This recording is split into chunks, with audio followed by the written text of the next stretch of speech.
তাহলে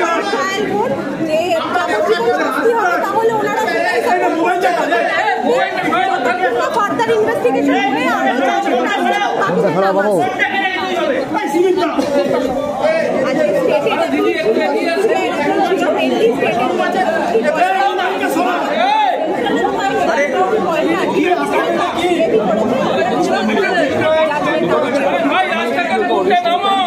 কেন আপিলটা করা হচ্ছে না কেন, মানে এই যেমন আমরা আপিল করবে কিনা সেই বিষয়ে এখনো ডিসিশন নেওয়া হয় না। আমরা ডেফিনেটলি কিছু অবজারভেশন ট্রায়াল কোর্টের আছে যেগুলো ডেট্রিমেন্টাল, সেগুলো চ্যালেঞ্জ করবো, প্রসিডিওরে চ্যালেঞ্জ করবো, অ্যাপিল করবো না। এই পেন্ডিং অ্যাপিল যেখানে হবে সেখানে আমরা সাবমিশন করবো, সেই ব্যাপারে একটা ডিসিশন। তো আপনারা সর্বোচ্চ সাজা চাইলেন না কেন, যেহেতু সঞ্জয়?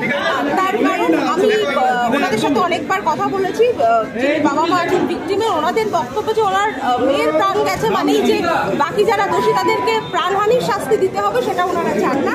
ওনারা চান সর্বোচ্চ শাস্তি যেটা কোর্ট মনে করেছে দিয়েছে সেই শাস্তি যাতে কায়েম থাকে, এবং বাকি যারা আছে অ্যাকিউজ যাদের চার্জশিট এখনো জমা পড়েনি সেটা যেন খুব তাড়াতাড়ি পড়ে এবং ট্রায়াল শুরু হয়।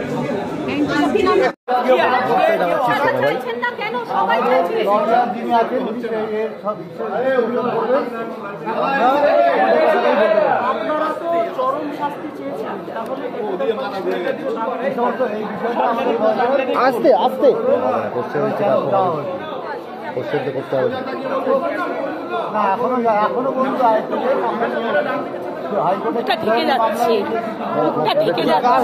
এত উঁচুতে থেকে যাচ্ছে। দাদা ফাঁসি নয় কেন?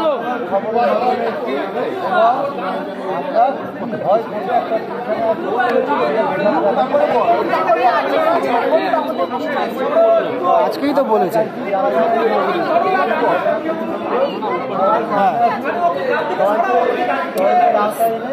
বিচার ব্যবস্থার আওতায় চরম শাস্তি দেওয়া। ফাঁসি চাইছেন না কেন আপিল করলেন না? এখন এই ফাঁসি চাইছি কি চাইছি না সেটা আমাদের যে উকিল আছে উনি বিশ্লেষণ করেন। এখন এই মুহূর্তে আপনারা কি চাইছেন যে পরিস্থিতি দাঁড়িয়ে? আমরা তো বললাম যারা যারা ঘটনার সঙ্গে জড়িত তাদের সবার তদন্তের আওতায় নিয়েছে এবং বিচার বিভাগের বিচারের মধ্যে এনে কঠোর থেকে কঠোর শাস্তি দেওয়া। রাজ্য সরকার যে ফাঁসির আবেদন করেছে তাহলে সেটাকে কি আপনারা সমর্থন করছেন না বিরোধিতা করছেন? আমরা সব কিছুতেই সমর্থন করছি, যেখানে আমার মেয়ের বিচার পাবো আমরা তার সঙ্গে আছি। রাজ্য সরকার তো সঙ্গে সঙ্গে ফাঁসির আবেদন করেছেন, তাহলে তো সেটাকে মানে সুসিদ্ধান্ত বলছেন? এইটা ঠিক বিচারক ঠিক করে, এটা আমরা ঠিক করার নয় কোনটা সুবিচার হচ্ছে কোনটা বিচার ঠিক হচ্ছে না। সিবিআই বিচারের আমাদের প্রয়োজন করলে আমাদের লয়াররা আছেন, তারা যে সাজেশন দেবেন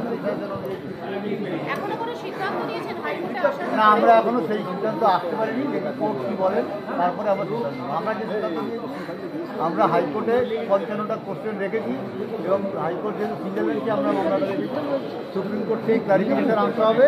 সুপ্রিম কোর্ট যদি ক্রমশটা হাইকোর্টে রিটার্ন করে দেয় তাহলে হাইকোর্টে আমরা শুনবেন বলেছেন হাইকোর্টের উপর আস্থা আছে, সবার উপরে আস্থা আছে। যেখানে আমরা মেয়ের বিচার পাবো সেখানে আমাদের আস্থা আরো বেশি বাড়বে। সিবিআই একবার বিরোধিতা করছে ফাঁসি আর রাজ্য সরকারের আবেদনের, পরবর্তীকালে নিজেরাই আবার আবেদন করছেন। সিবিআই এর ভূমিকা কতখানি আতস্কার? রাজ্য সরকারের ফাঁসির সিবিআই তো কাজই করছে না, সে তার প্রমাণ শিয়ালদা আদালত রেখেছেন, তার রায়ের কপিতে উল্লেখ করেছেন। এর বিষয়ে আর কি বলতে পারবো? আপনার সিবিআই এর উপর ভরসা আছে? কার কাছে যাবো? রাজ্য সরকার, রাজ্য পুলিশ আমাদের ডুবিয়েছে, এখন সিবিআইও ডুবাচ্ছে। এবার আমরা কার কাছে যাবো সেটা আমি হাইকোর্টের মহামান্য বিচারকের কাছে প্রশ্ন রেখেছি এবং তিনি যা ভালো বুঝবেন তাই করবেন। হাত রাখা যাচ্ছে না। আমি একটা বার বলবো, ওনাকে বারবার বলেছি কালকে থেকে, উনি শিয়ালদা কোর্টের রায়ের কপিটা ভালো করে পড়ে আমার বিরুদ্ধে যা বলার বলবেন। এখতিয়ারের মধ্যে আছি না, এখতিয়ারের মধ্যে নেই। এবং এটাও বলবো, ওনার যদি কোনো সুবিবেচনা থাকে আমাকে দেওয়ার প্রয়োজন পড়ে, উনি আসুন, আমাকে সুবিবেচনা দিন আমার মেয়ের বিচার পাওয়ার জন্য। উনি আমার মেয়ের মৃত্যুর জন্য খুবই দুঃখিত, সেই জন্য আমি ওনার কাছে কৃতজ্ঞ। এবং উনি যদি কোনো আমার মেয়ের বিচার পাওয়ার জন্য কোনো পরামর্শ দেন অবশ্যই আমি সেটা করব। সেটা শিয়ালদা আদালতের রায়ের যে কপি আছে সেটা পড়লে আপনিও ভালো করে বুঝতে পারবেন কেন আমি মুখ্যমন্ত্রী পদত্যাগে দাবি। ঠিক আছে, ঠিক আছে। বিদ্যা, ব্যবসা, চাকরি, জটক বিচার, বিবাহ, পারিবারিক অশান্তি, সন্তান লাভ, বাস্তু সমস্যা, আরও যে কোনো সমস্যার সমাধানের একমাত্র সেরা ঠিকানা জ্যোতিষী প্রসাদ রায়।